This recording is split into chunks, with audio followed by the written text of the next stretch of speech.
Hello everyone, welcome back to my channel. आज के इस सेशन में मैं लेकर आई हूँ आपके रिड्यूस सिलेबस टर्म 2 के। ठीक है, देखा है मैंने मेरे वीडियो में बहुत सारे बच्चे का क्वेश्चन होता है, मैम इस चैप्टर का कितना पढ़ना है। तो देखिए, मैंने जो भी वीडियो जिस चैप्टर के लिए अभी तक बनाया है वो सिलेबस के अकॉर्डिंग ही बनाया गया है। ठीक है, बट फिर भी क्योंकि आपको डाउट्स रहते तो मैं चाहती हूँ आप इस टॉपिक के ऊपर कि आपके अभी टर्म 2 के सिलेबस क्या क्या है, इसके लिए मैं ये वीडियो लेकर आई हूँ आज। और इसमें मैं बताऊंगी आप सबको कि कौन कौन से चैप्टर के कौन कौन से पोर्शन आपको आना है। कुछ चैप्टर तो कम्प्लीटली आपको पढ़ना है, कुछ चैप्टर के एक दो पोर्शन आपके डिलीटेड है। ठीक है, हम स्टार्ट करते हैं। देखिए, साइंस के आपके टर्म 2 में क्या क्या सिलेबस है और कौन कौन से पोर्शन डिलीटेड है। चलिए, जैसे कि आप सबको पता है टर्म 2 में इस बार हमारा सिलेबस है चैप्टर 4 एंड 5। ठीक है, ये दोनों हमारे टर्म 2 में आते हैं। Carbon and its compound periodic classification of elements. तो देखो, चैप्टर 5 आपका कंप्लीट आपको पढ़ना है। इसे आप क्या करोगे, इसे कंप्लीट पढ़ लो। ठीक है, मतलब इसमें से कोई रिडक्शन नहीं हुई, कोई टॉपिक रिड्यूस नहीं हुई है। मैं आपको यहाँ दिखा भी देती हूँ अभी। देखिए, चैप्टर 4 में आपको देखिए, कार्बन एंड इट्स कंपाउंड्स में आपको हर टॉपिक शुरू से स्टार्ट करने हैं और कहाँ तक आपको इसको पढ़ना है, यहाँ तक पढ़ना है, यहाँ तक। होमोलोगस सीरीज आपका लास्ट टॉपिक है इस चैप्टर का, मतलब नोमेनक्लेचर से लेके यहाँ से लेके एंड तक आपको कुछ नहीं पढ़नी है। ठीक है, यहाँ से लेके एंड तक के टॉपिक को आपको नहीं पढ़नी, आपको पढ़नी कहाँ तक है, यहाँ तक, होमोलोगस सीरीज के लास्ट टॉपिक। क्लियर है, चैप्टर 4 में यहाँ तक ही पढ़ना। और मैंने जो चैप्टर बनाया है चैप्टर 4 का, वो मैंने यहीं तक बनाया। एंड रही बात क्वेश्चन आंसर की, तो क्वेश्चन मैंने एक्सरसाइज में भी उसी क्वेश्चंस को कराया है जो आपको करनी है। ठीक है, मैंने उस क्वेश्चंस को छोड़ दिया है, तो आप देख लीजिए आप एक्सरसाइज का कौन कौन सा आपको करना है। मेरी उस वीडियो को देखिए, मैंने उसमें बता दिया है। ठीक है, आ जाते हैं बायो पोर्शन में। तो देखिए, बायो पोर्शन में आपका इस बार टर्म 2 में क्या क्या आ रहा है, चैप्टर 8 एंड चैप्टर 9, ये दोनों चैप्टर आ रहे हैं, जिसमें से चैप्टर 8 आपको पूरी पढ़नी है, कंप्लीट पढ़नी है आपको chapter 8, how do organism reproduce. तो इसमें तो कोई डिस्कशन ही नहीं करना है क्या रिड्यूस हुआ। बात नेक्स्ट चैप्टर नंबर 9 में देख लेते हैं, हेरिडिटी एंड इवोल्यूशन। तो इसमें आपको पूरी नहीं पढ़नी, तो इसको हम चैप्टर में देख लेते हैं। इस चैप्टर को आप शुरू से कीजिए, हर टॉपिक कंटिन्यू कीजिए। आपको कहाँ तक कंटिन्यू करना है, देखिए ये सब कुछ हमें पढ़ना है, ये सारे टॉपिक हमें कवर करने हैं, लेकिन यहाँ तक। जैसे ही आपका एवोल्यूशन टॉपिक स्टार्ट होगा, यहाँ से आपको नहीं पढ़नी है। एवोल्यूशन से लेके एंड तक आपको नहीं पढ़नी है। इलेक्ट्रिसिटी, तो आपको पता है इलेक्ट्रिसिटी का मैंने इसका भी वीडियो चैप्टर कंप्लीट कर लिया है, वीडियो मैंने बना के डाल दी है। तो इलेक्ट्रिसिटी चैप्टर हो सके तो आप पूरी पढ़ लीजिए, मैंने पूरी बनाई है, क्योंकि इसमें एक ही टॉपिक आपका रिड्यूस हुआ है। तो उस टॉपिक को आप नहीं भी स्किप करोगे तो कोई दिक्कत नहीं, क्योंकि इस टॉपिक्स को पढ़ लेना बेटर है आपके लिए। इलेक्ट्रिसिटी चैप्टर में देखो क्या है आपका, इलेक्ट्रिसिटी चैप्टर में आपके सब पढ़ने हैं। बस आपको कौन सा टॉपिक हटा दिया गया, ओनली दिस, ये वाली topic, electric potential and potential difference, यहाँ से लेके यहाँ तक। ठीक है, नहीं पढ़नी है आपको। बाकी वैसे आप पढ़ लोगे तो आपका कोई नुकसान नहीं है, आप इसको भी पढ़ ही लीजिए, क्योंकि आपको यहाँ पोटेंशियल डिफरेंस के बारे में यहाँ तो आपको पढ़ना ही है ना। इसलिए मैं रिकमेंड करूँगी आपको कि आप इसको स्किप मत कीजिए, एक ही टॉपिक है, सब जब पढ़ना ही है तो इसको भी हम पढ़ ही लेंगे। ठीक है, तो चैप्टर 13 में देख लेते हैं हमें कहाँ से नहीं पढ़नी है। चलिए खोलते हैं इस चैप्टर को। चैप्टर नंबर 13 में स्टार्टिंग से आपको सारे टॉपिक्स पढ़ने हैं, ये सारे पढ़ने हैं। कहाँ से आपको नहीं पढ़ने मैं बताती हूँ, सीधा चलते हैं जहाँ से हमें नहीं पढ़ना है। ठीक है, इलेक्ट्रिक जनरेटर, यहाँ से लेके आपको एंड तक कुछ नहीं पढ़ने हैं। क्लियर है, कहाँ से, पेज नंबर 236 में इलेक्ट्रिक जनरेटर, इस वाली टॉपिक से लेके domestic electric circuit, last topic है ये दो टॉपिक, ये दोनों टॉपिक हमें नहीं पढ़नी है। ठीक है, तो आपका लास्ट चैप्टर आपका टर्म 2 में जो आ रहा है, आवर एनवायरनमेंट। ठीक है, इस चैप्टर को आपको कंप्लीट पढ़ने हैं, इसमें कोई रिडक्शन नहीं है। चैप्टर नंबर 15 को आपको कंप्लीट पढ़ने हैं। ठीक है, ये रहा आपका टर्म 2 का साइंस का सिलेबस। अब हम देखते हैं क्लास 10 मैथ्स का सिलेबस क्या है टर्म 2 के लिए। टर्म 2 में आपका चैप्टर 4 आ रहा है। ठीक है, इस चैप्टर से हमें क्या रिड्यूस कर दिया गया हमारे लिए, हमें सब कुछ पढ़ना है इस चैप्टर में, बस आपको एक टॉपिक नहीं पढ़नी है, ये वाली कंप्लीटिंग स्क्वायर मेथड आपको नहीं करनी है। ओके, तो इसका हम एक्सरसाइज देख लेते हैं चैप्टर नंबर 4 का।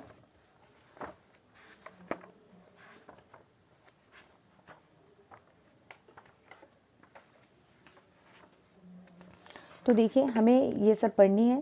क्वेश्चन नंबर 1 हम पढ़ लेंगे, पूरी करनी है। एग्जाम्पल सारे आप कर लीजिए यहाँ के, ठीक है, ये सारे एग्जाम्पल्स आप कर लीजिए।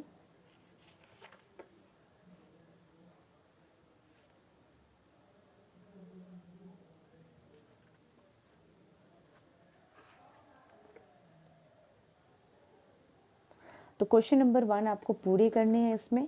क्वेश्चन नंबर 2 भी आपको करने हैं, 2 के 1 करने हैं, 2 करने हैं और 2 के 1 कर लेने हैं, 2, 3, 4 आपको नहीं करनी है, ठीक है। 2, 4 आपके सिलेबस से हटा दिया गया। चलो नेक्स्ट अब हम देखते हैं।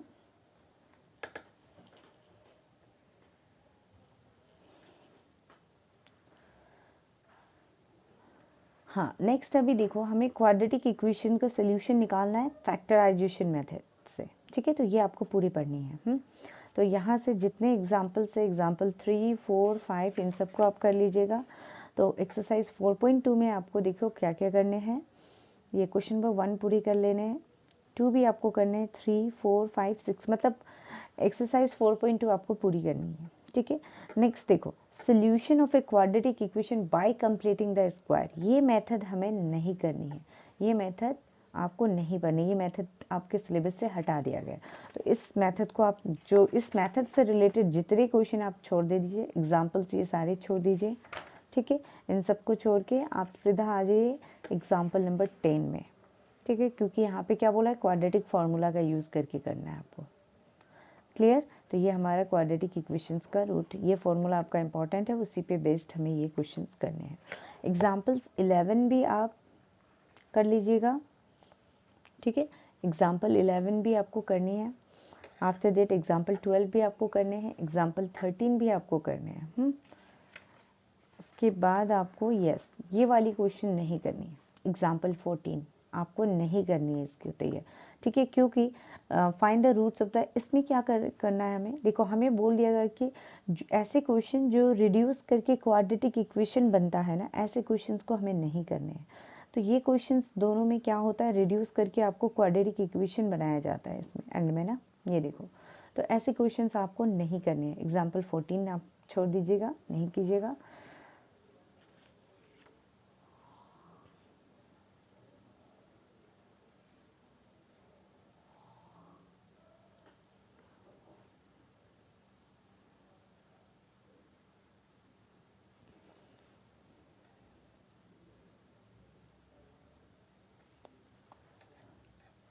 उसके बाद आ जाइए एक्सरसाइज 4 एग्जाम्पल 15।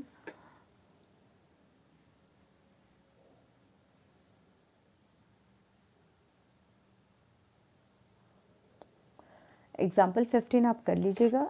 एक्सरसाइज 4.3 में देख लीजिए, क्वेश्चन नंबर 1 आप छोड़ दीजिएगा क्योंकि ये कंप्लीटिंग स्क्वायर मेथड है, इसे हमें नहीं करना है। क्वेश्चन नंबर 2 हमें करना है क्योंकि इसमें हमें क्या बोला है, अप्लाइंग क्वाड्रेटिक फॉर्मूला यूज़ करके हमें सॉल्व करना है इक्वेशंस को। तो क्वेश्चन नंबर 2 हम करेंगे, ठीक है। 1 नहीं करेंगे क्योंकि ये कंप्लीटिंग मेथड से था, इसलिए। नेक्स्ट अगर हम देख ले तो क्वेश्चन नंबर 3 हमें नहीं करनी है, ठीक है। सेम एग्जाम्पल्स है ना, इसलिए 3 नहीं करेंगे हम, 4 भी नहीं करेंगे हम, ठीक है। 5 कर लीजिएगा, क्वेश्चन नंबर 6 कर लीजिएगा, 7 कर लीजिएगा, 8 नहीं करना है, 9 नहीं करना है आपको, 10 भी नहीं करना है, 11th करना है आपको, ठीक है। Next nature of roots topic जो है, इसमें आपको ये सब करने हैं। 3 टाइप के नेचर ऑफ रूट्स होते हैं, ये सब आपको करने हैं। इट मीन्स अगर ये टॉपिक करने हैं तो आपको यहाँ से सारे एग्जाम्पल्स करने हैं, ठीक है। 4.4 में हम आ जाते हैं, इसके सारे क्वेश्चंस करने हैं आपको, ठीक है। तो ये रहा चैप्टर 4 के बारे में। ओके, अब आपके टर्म 2 में सिलेबस क्या आ जाता है, चैप्टर 5।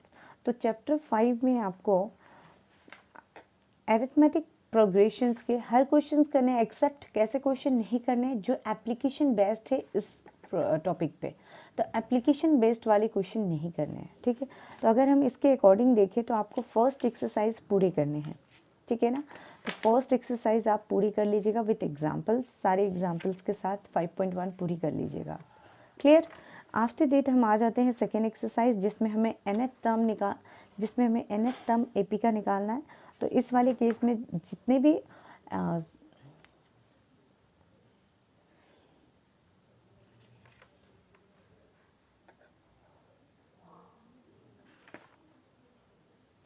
एप्लीकेशन बेस्ड क्वेश्चन हम नहीं करेंगे, ठीक है। तो ये आप देख लीजिए, एग्जाम्पल 4 आप कीजिएगा, एग्जाम्पल 5 भी कीजिएगा, एग्जाम्पल 6 कर लीजिएगा, एग्जाम्पल 7 कर लीजिएगा, एंड देन एग्जाम्पल 8 भी कीजिएगा। उसके बाद एग्जाम्पल 9 भी कर लीजिएगा, एग्जाम्पल 10 भी आपका होगा, ठीक है। तो यहाँ तक तो आपको सारे एग्जाम्पल्स करने हैं।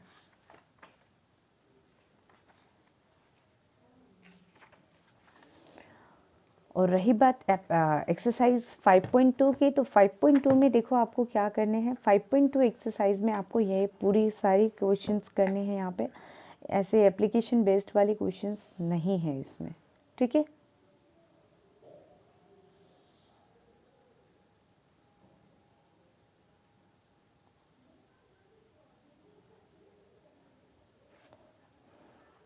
नेक्स्ट एग्जाम, तो एक्सरसाइज 5.2 आप पूरी कर लीजिएगा। आ जाइए 5.3 में। तो 5.3 एक्सरसाइज में आपको क्या नहीं करने हैं, देख लीजिए।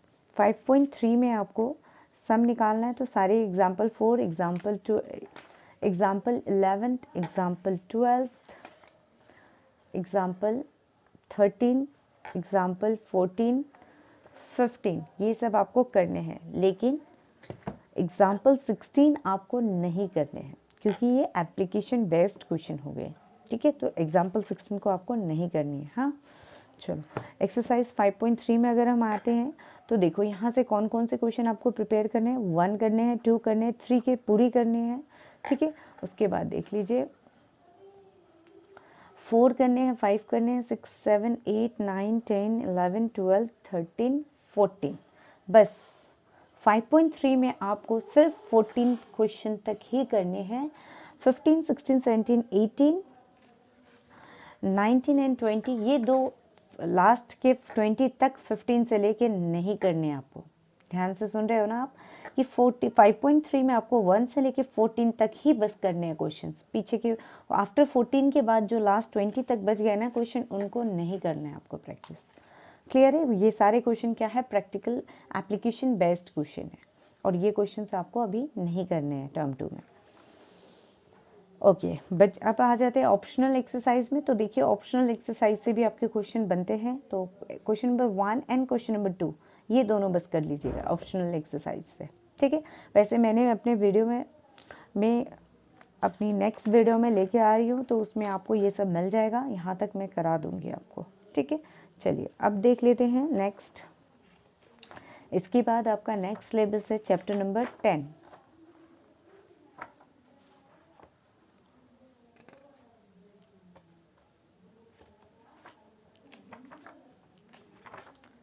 देखिए नेक्स्ट चैप्टर आपका चैप्टर नंबर 9 है। तो ये चैप्टर आपको पूरी करनी है। इसमें एक ही एक्सरसाइज है, तो इसमें कोई रिडक्शन नहीं हुई। इस चैप्टर को आपको पूरी कर लेने हैं, हर क्वेश्चन हर एग्जाम्पल्स, ठीक है। चलिए चैप्टर नंबर 10 देख लेते हैं हम। इस चैप्टर में आपको चैप्टर 10 में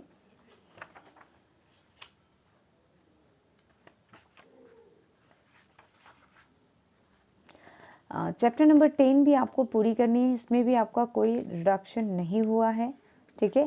चैप्टर 10 जो सर्कल है आपको पूरी करनी है, इसमें भी आपका कोई रिडक्शन नहीं हुआ।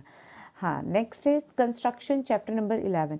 इसमें से आपको बस ये जो फर्स्ट कंस्ट्रक्शन दिया गया है ना, लाइन सेगमेंट को डिवाइड करने का रेशियो, ये वाली मेथड ही आएगी आपको।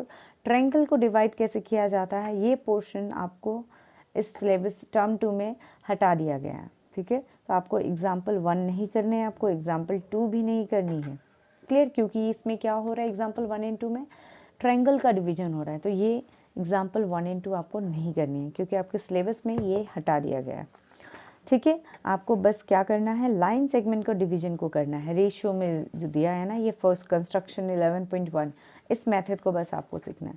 तो अगर हम एक्सरसाइज में जाते हैं, तो फर्स्ट पहला जो हमारा एक्सरसाइज है 11.1, पहला जो हमारा एक्सरसाइज 11.1, इसमें से हमें बस क्वेश्चन नंबर 1 ही करने हैं, क्योंकि बाकी जो क्वेश्चंस है ना इस एक्सरसाइज के, जो बाकी क्वेश्चंस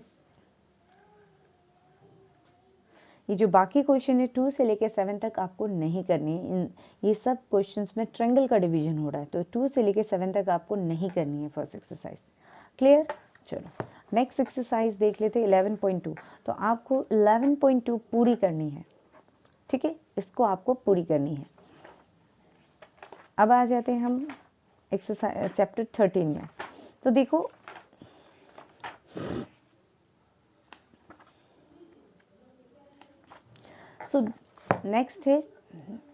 नेक्स्ट चैप्टर है आपका 13। इस चैप्टर में से आपको 4 टोटल एक्सरसाइजेस में 13.1, 13.2, 13.3 एंड 13.4। तो आपको स्टार्टिंग के तीनों एक्सरसाइज पूरी करनी है, 13.1, 2 एंड 3। 13.4 जो आपके फर्स्ट टर्म पे बेस्ड है वो आपको नहीं करनी है, बस बाकी सब आपको करनी है, ठीक है। ये वाली फर्स्ट टर्म ऑफ कौन, आपका ये टॉपिक आपको नहीं करनी, मतलब यहाँ से आपको जो लास्ट एक्सरसाइज है ना ये आपको छोड़ देनी है, बिल्कुल नहीं करनी है, सिर्फ आपको 13.3 तक करनी है, ठीक है।